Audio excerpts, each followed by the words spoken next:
నందమూరి కళ్యాణ్ రామ్ గారు ఇప్పుడు కొత్తగా యాక్ట్ చేస్తున్న మూవీ 'బింబిసార 2'. అయితే ఈ 'బింబిసార 2' మూవీకి ముందు నందమూరి కళ్యాణ్ రామ్ గారు లాస్ట్ యాక్ట్ చేసిన మూవీ 'డెవిల్'. అయితే 'డెవిల్' మూవీ రిలీజ్ అయ్యాక మంచి హిట్ అయ్యింది. అయితే 'డెవిల్' మూవీ రిలీజ్ అయ్యాక నందమూరి కళ్యాణ్ రామ్ గారు 1 ఇయర్ టైమ్ గ్యాప్ తీసుకొని ఇప్పుడు మళ్ళీ ఈ 'బింబిసార 2' మూవీతో మన ముందుకు వస్తున్నారు నందమూరి కళ్యాణ్ రామ్ గారు. చూడాలి నందమూరి కళ్యాణ్ రామ్ గారికి ఈ 'బింబిసార 2' మూవీతో కూడా ఇంకొక మంచి హిట్ తనకి వస్తుందా లేదా అనేది మనం ఈ 'బింబిసార 2' మూవీ రిలీజ్ అయ్యాక చూడాలి. అయితే 'బింబిసార 2' మూవీని డైరెక్ట్ చేస్తుంది అనిల్ పాడూరి. అలానే ఈ మూవీని ప్రొడ్యూస్ చేస్తుంది నందమూరి కళ్యాణ్ రామ్. ఇంకా ఈ మూవీకి మ్యూజిక్ డైరెక్టర్ ఎంఎం కీరవాణి. ఇంకా ఈ మూవీలో మెయిన్ లీడ్ యాక్టర్స్గా యాక్ట్ చేస్తుంది నందమూరి కళ్యాణ్ రామ్, సంయుక్త మీనన్, ఇంకా చాలామంది యాక్టర్లు ఉన్నారు. అయితే 'బింబిసార 2' మూవీలో హీరోయిన్గా యాక్ట్ చేస్తున్నారు సంయుక్త మీనన్ గారు.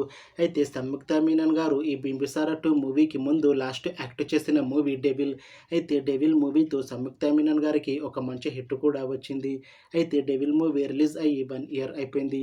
అయితే సంయుక్త మీనన్ గారు 1 ఇయర్ టైమ్ గ్యాప్ తీసుకొని ఇప్పుడు మళ్ళీ ఈ 'బింబిసార 2' మూవీతో మన ముందుకు వస్తున్నారు సంయుక్త మీనన్ గారు. చూడాలి సంయుక్త మీనన్ గారికి ఈ 'బింబిసార 2' మూవీతో కూడా ఇంకొక మంచి హిట్ వస్తుందా లేదా అనేది మనం ఈ 'బింబిసార 2' మూవీ రిలీజ్ అయ్యాక చూడాలి. అయితే 'బింబిసార 2' మూవీ టీం మాత్రం చాలా కాన్ఫిడెంట్గా ఉన్నారు.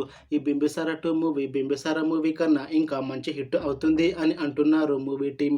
అయితే ఈ 'బింబిసార 2' మూవీ రెగ్యులర్ షూటింగ్ 2025లో స్టార్ట్ చేసి ఈ మూవీని 2026లో రిలీజ్ చేయాలని ప్లాన్ చేస్తున్నారు మూవీ టీం. చూడాలి 'బింబిసార 2' మూవీ రిలీజ్ అయ్యాక మంచి హిట్ అవుతుందా లేదా అనేది. అలానే 'బింబిసార 2' మూవీతో సంయుక్త మీనన్ గారికి ఇంకా కళ్యాణ్ రామ్ గారికి ఇంకొక మంచి హిట్ వస్తుందా లేదా అనేది మనం ఈ 'బింబిసార 2' మూవీ రిలీజ్ అయ్యాక చూడాలి. Thanks for watching this video friends. మీకు ఈ వీడియో నచ్చితే లైక్ చేయండి. ఇంకా ఇలాంటి మూవీ అప్డేట్స్ కోసం ఈ ఛానల్ని సబ్స్క్రైబ్ చేసుకోండి.